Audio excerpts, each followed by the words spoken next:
Ya han pasado varias semanas del Venezuela versus Bolivia y creo que es el momento indicado para hacer el análisis de ese partido, para poder ser objetivos y críticos respecto a la alineación, estilo de juego y el resultado. Vamos a hablar de la alineación. Un 4-4-2 con puntas como Salomón Rondón y José Martínez, una defensa de lateral derecho Aramburu, lateral izquierdo Navarro, los centrales fueron Ferraresi y Wilker Ángel, un mediocampo bastante acertado a mi parecer, con el Brujo Martínez como contención, Telasco, Segovia y Savarino como los creadores de juego, y por supuesto Eduardo Bello, que es un atacante pero que se sacrifica muchísimo a la hora de defender. Entonces esta alineación me parece correcta. Yo no hubiese jugado con doble 9, a pesar de que me parece correcta, no hubiese jugado con doble 9 porque hubiese apostado a la tenencia del balón. Estamos jugando de local, tenemos jugadores en el medio campo muchísimo más habilidosos que ellos, que juegan en mejores equipos, que tienen papeles más protagónicos, y creo que era el momento para imponer. Venezuela tenía que quedarse con la posesión del balón y eso no ocurrió. El 60% de la posesión del balón fue para Bolivia. Claro, hay un contexto. El contexto es que Venezuela, ganando 2-0, se rindió. No quiso el tercer gol. A Venezuela le conformaba solamente la victoria. Y como ya la teníamos con ese 2-0, pues no tuvo la necesidad de dominar la pelota ni de ir al ataque. Pero creo que ese es un error, porque esta Venezuela no tiene una identidad. Sencillamente, Bautista va haciendo la alineación, depende del rival y ya está. No sabemos a qué juega la Vinotinto y creo que eso es un video aparte el cual tengo que hacer. Pero más allá de esto, Venezuela se encuentra con un partido complicado, y digo complicado porque para Bolivia era la muerte que se estaba jugando ahí, era su propia vida y van a salir con todos a pesar de ir de visitante.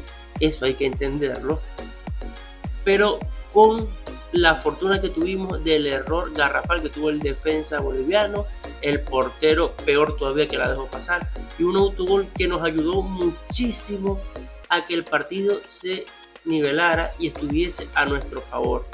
Después de ese golazo de Rondón, como metió el cuerpo, un golazo de zurda increíble, y obtuvimos muy rápido el 2-0.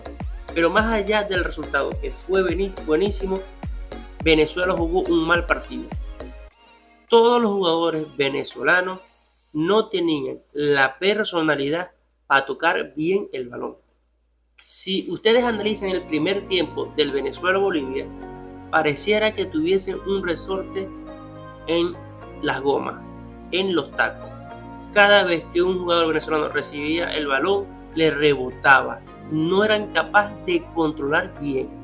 Y esto habla mucho del factor mente, de cómo estaba el venezolano, porque sabía que el resultado de la victoria era muy importante y creo que nos jugó en contra. El nerviosismo que tuvieron los jugadores en el partido contra Bolivia era enorme. No nos podemos permitir eso. Ahí es cuando los jugadores tienen que sacar personalidad. Ustedes son jugadores profesionales. No es posible que el balón les rebote de esa manera, que no lo puedan controlar. Los bolivianos tenían mejor control del balón que nosotros, siendo nosotros que tenemos mejores jugadores, más técnicos que ellos, pero ellos controlaron mejor el balón. A lo mejor no tuvieron muchas ocasiones, porque solamente estaban jugando al pelotazo, a un remate de larga distancia que se puede colar, a un tiro de esquina. En verdad Bolivia no nos exigió en defensa porque casi no atacaron, pero lo cierto es que tocaron el balón mucho mejor que nosotros.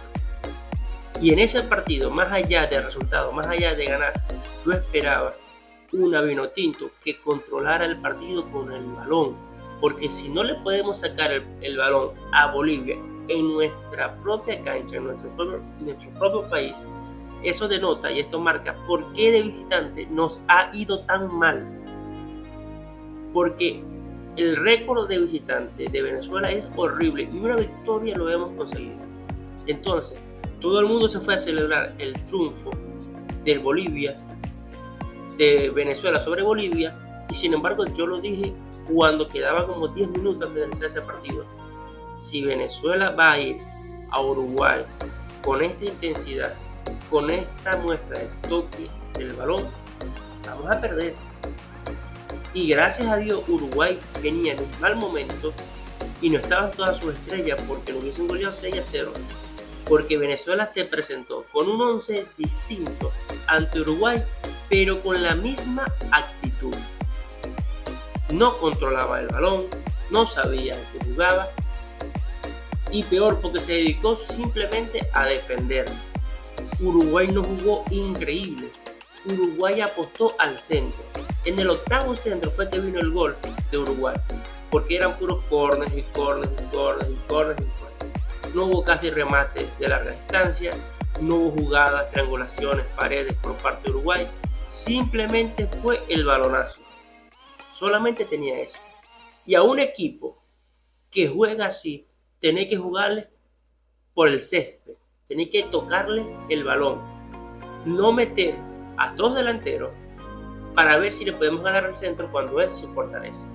Entonces ahí ya sos harina de otro costal cuando analices el Uruguay-Venezuela, pero fíjense que como jugamos contra Bolivia, jugamos contra Uruguay, simplemente que Bolivia no tenía tanta resistencia, simplemente es que ellos se tropezaron solos, que ellos hicieron un autogol y nos facilitaron muchísimo las cosas a nosotros. Bolivia no es un buen medidor para el fútbol de Venezuela.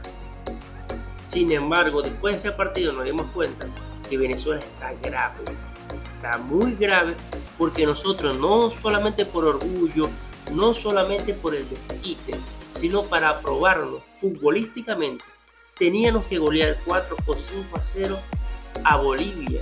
Teníamos que dar un espectáculo, teníamos que salir de ese partido con grandes sensaciones, con buenas sensaciones. Sin embargo, no la tuvimos. Después de ese 2-0, yo me alegré por la victoria de mi equipo, pero salí asustado porque jugamos muy mal, muy mal. Es increíble cómo a los jugadores venezolanos les botaba el balón, no tenían dominio contra él, no pudieron dominar la pelota, hacer circular el balón, triangulaciones, paredes, y con buena técnica que tienen otros jugadores. Y yo me pregunto aquí, ¿dónde está la mano de Bautista? Porque ¿qué diferencia está Vinotinto a las anteriores? Porque hay que aclarar algo, esta Vinotinto tiene muchísimo más talento. Los jugadores juegan en mejores equipos que otras generaciones y están jugando peor que otras generaciones. Tiene que quedarse eso claro.